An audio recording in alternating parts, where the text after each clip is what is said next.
What is this, just a conversation? Yeah. Hooker's a little lost, it's all good. He's all amped about him, and he wants to talk about him, and then get him on camera. And we're going to talk about crickets. this light wind. Hello, it's Jeff and Matt Kite. Got Tucker to my right, maybe to your left, and now Hook here to my left and your right. And we're here to kind of give you a little new profile on a wing board, the easy button for light wind riding. Yeah, not a specific wingboard, more of a type. We're going to talk to you about why you want a downwind foil board for winging and what that can do for your light wind experience. We've been really, processing this idea and testing it probably for, 6 months now? I mean, we're really talking about it a lot at AWSI in September. So it's been a long time. We've really been exploring this, testing it, and now ready to bring it to you now that we have some more information and ideas about sizes and which boards work, which boards don't.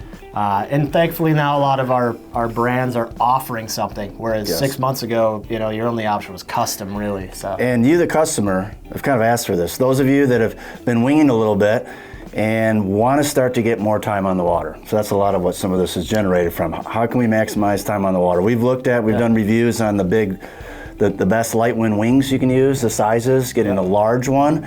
But the board profile that we're going to be talking about today, we feel is going to kind of be groundbreaking to get you going in the lightest of wind between maybe that 10 to 14 knot and maybe even lighter. I mean, a lot of you customers will call us from the East Coast. Great riding out there, but oftentimes too, you just don't have that higher wind range that we suggest you ride in. Inland lakes throughout the country, and not everyone lives where it's really windy. So this is something that I know these two, Tucker and Ryan, have actually ridden a version of the board. I haven't yet, but the concept definitely makes sense, and I think it's going to be a breakthrough. Yeah, and what I would say is for those people familiar with foiling, these type of boards, which, to clarify, are longer than most wing boards and much narrower.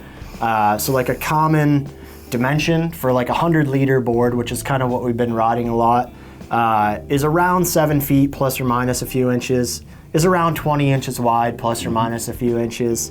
So long and narrow. And it's kind of like the difference between a low aspect foil and a high aspect foil, right? So what do you get from something that's stretched out like that? Well, you get less drag, you get better plane ability, and you get a better terminal velocity. So that board is going to cut through more smoothly and pick up speed more easily and have a higher top speed than a short, squatty board like wing boards typically are. So what that does, it allows you to build speed more easily, build your apparent wind while you're still on the water, and lift off more easily because you can build that apparent wind and amplify the power in your sail. So that lowers your light wind ability. For me, I mean, I went from kind of like 10 knots was about as low as I could go with a lot of my boards, around 75 to 85 liters, boards I would consider good in light wind. And now I can get out in 8 to 9. With a smaller wing. Easily. And Ryan experienced that, right? Just a couple weeks ago. Yeah. I was a little bit skeptical at first how big of a difference it was going to make. Yeah. Just to be completely honest there, I thought it's going to be an improvement, but again, you're looking at one of those things where a couple knots, that's what you're looking at getting. And so we were out one day. I was actually out with I believe it was a 5-meter wing on a regular light wind 90-liter board, and I just couldn't get going at all. I was waiting for the gust, pumping. 5 meter. You're on a 5-meter wing too. I think. Yeah, you're kind of getting there. You get up and stall, and I couldn't even get almost there. Up on foil. Yeah. It was just I couldn't build enough speed to get going. Yeah. And then Tucker rode over by me, hopped off his board, said, "Try this one." Hop on it, get up. As soon as I grabbed the handle on my wing, that second handle, and brought the wing into the wind a little bit, the board just took off before I was even ready to get to my feet. So yeah, it just huge difference. Yeah. And you gave an analogy to kiteboarding. What was it? that this board is kind of like? This is like the 17-meter light wind kite in terms of kiteboarding. It's the one that'll get you out there on those days when everyone's kind of sitting on the beach, no one's really riding, maybe a couple guys are attempting it, and you'll be up and riding no problem with a board like this. Yeah, and to go off that analogy, like, I remember, back when I actually used to kiteboard, I don't do it much anymore because wing's just better. Sorry, kiters. I'm kind of leaning that way. I'm kind of leaning that way a little more. But when I was riding boots doing wake style tricks, right? Like, we get so many like sub 15 knot days that I'd put so much mileage on my 17 meter because I could ride a 12 or a 13. But when I ride the 17, I have the power I want to do the tricks I want to do. Still have fun. And it's the same thing with these boards because now you're not relegated to a massive wing. You're not relegated to a big, thick, slow foil. You ride, your downwind light wind board, and now you can ride a smaller foil. That's more fun and faster. You can ride a smaller wing if you want to, so you don't need to reinvest in a larger wing if you don't want, or maybe you just feel like riding a smaller wing. Sure. And you don't need to ride a really wide board. I don't know about you guys. I mean, I know we've talked about it a little bit, but my personal pet peeve are boards that are too wide. When I'm on anything over 24, 25 inches, it feels like a sup. It feels like a barge to me, and it really affects how you can turn. So for me, I don't mind going longer. I like a narrower board, and if I need to go longer, that's fine for stability and for low end. But most people can adapt that side-to-side balance pretty easily, but the front-to-back sweet spot is key. So if your board's too small, it's going to be so hard to ride. It's like trying to ride a beach ball. But well, we want to back it up too. Who is these kind of boards for, though? We suggest someone just not just starting out learning. This is more of a board for someone who's been winging a little bit, can ride both. We talked about this morning, both directions. Yeah, it's not a first board.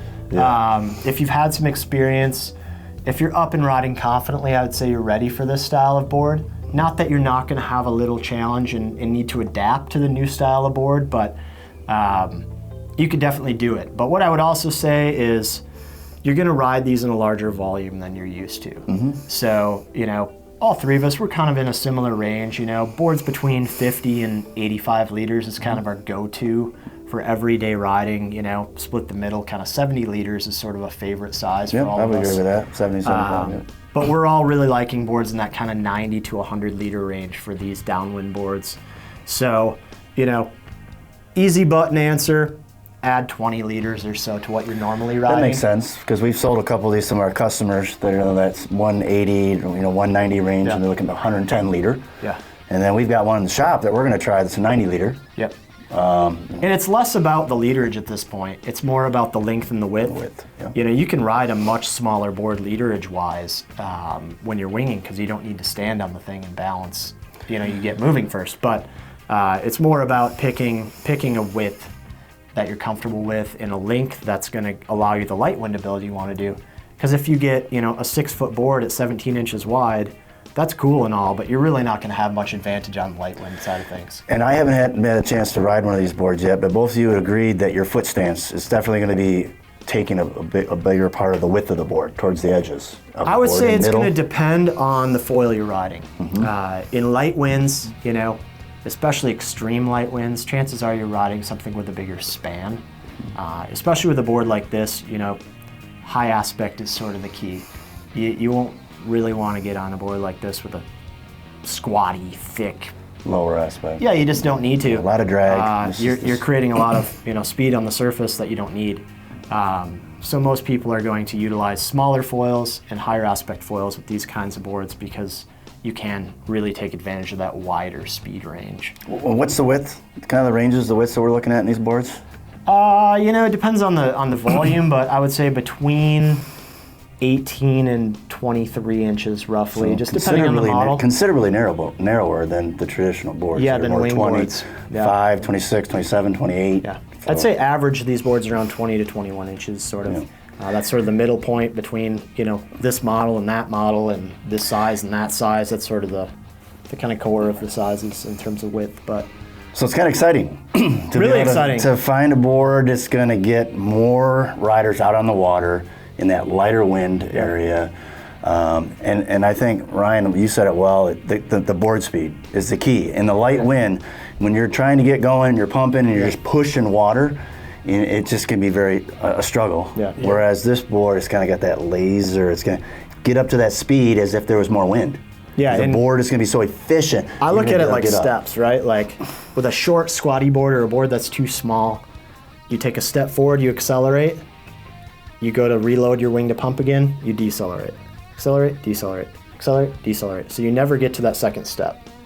With these boards, you accelerate, accelerate, accelerate, accelerate, lift off. Yep. So you hit that second and third step so easily, and Hooker and I have experienced this, you almost don't need to pump these. Yeah. You just shoot in and wait for it to the board accelerate, speed, wait for the apparent wind to build Yeah. and give you Makes more power sense. in your sail, and it automatically lifts off. Now that's the plus. It's insane. What's the little downside though of this initially? Yeah, So yeah. you take a few tacks, I would assume, to get used to the narrowness. A little pitch at all, or what? Yeah, I mean your what do you- stance I think is going to remain the same with relativity to the center line of the board, because that's more of a foil thing.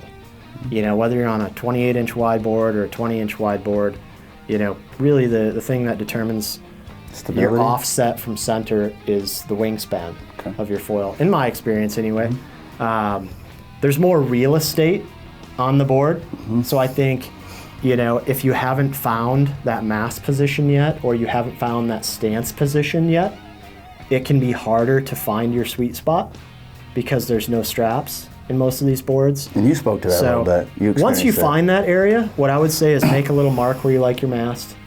You know, take some chalk or a Sharpie marker on the traction pad and make some marks where you like your feet, just as a visual reference. Or a lot of boards have, you know, kind of indicator lines and stuff on them on the traction pad. So, you know, take note of where that is. I think that really helps out.